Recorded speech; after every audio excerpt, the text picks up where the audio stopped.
দীর্ঘদিন ধরে জয়পুরহাটের ৩২টি ইউনিয়ন সেবা কেন্দ্র বন্ধ। পাকা ভবন হয়ে পড়েছে জরাজীর্ণ। কোনো কোনো কেন্দ্র পরিণত হয়েছে মাদকের আখড়ায়। দীর্ঘদিন কেন্দ্রগুলো বন্ধ থাকায় ফসল উৎপাদনে কাঙ্ক্ষিত সরকারি সহযোগিতা পাচ্ছেন না প্রান্তিক কৃষক।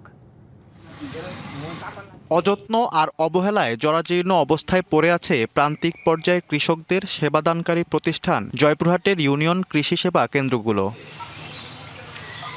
শুরুর দিকে কেন্দ্রগুলোতে বীজ, সার, কীটনাশক ও কৃষিপণ্য সংরক্ষণ করা হতো। পরে কৃষকদের সুবিধার্থে নিয়োগ করা হয় উপসহকারী কৃষি কর্মকর্তা, যারা ফসল উৎপাদনে কৃষকদের নিয়মিত পরামর্শ দিতেন।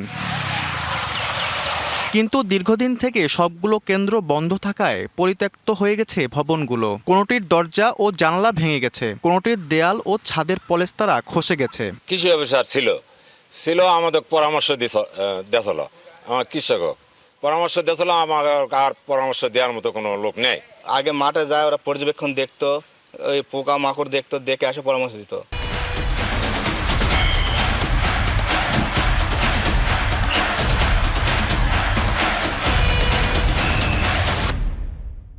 কৃষি কার্ড, প্রণোদনা, বিভিন্ন সার, বীজ, বিভিন্ন সহায়তা পেতাম। এখন না থাকার জন্য আমরা কোনোটাই পাই না।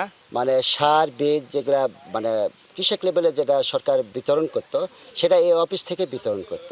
কালের বিবর্তনে বন্ধ হওয়া ইউনিয়ন কৃষি সেবা কেন্দ্রগুলো দ্রুত চালু করার আশ্বাস দিলেন জেলার কৃষি সম্প্রসারণ অধিদপ্তরের উপপরিচালক। আমরা উপজেলায় এটার মেরামতের জন্য বাজেট চিঠি দিচ্ছি। তারা আমাদেরকে বাজেটটা কত টাকা লাগবে এটা বরাদ্দ চাইলেই আমরা সেটা মন্ত্রণালয়ে পাঠাবো। যদি এটা অনুমোদন পাই, ভবিষ্যতে আমরা এটা সংস্কার করে ব্যবহার উপযোগী করব। উৎপাদন বৃদ্ধির পাশাপাশি প্রান্তিক কৃষকদের লোকসান ঠেকাতে বন্ধ ইউনিয়ন কৃষি সেবা কেন্দ্রগুলো দ্রুত চালু হবে, এমনটাই আশা সচেতন মহলের।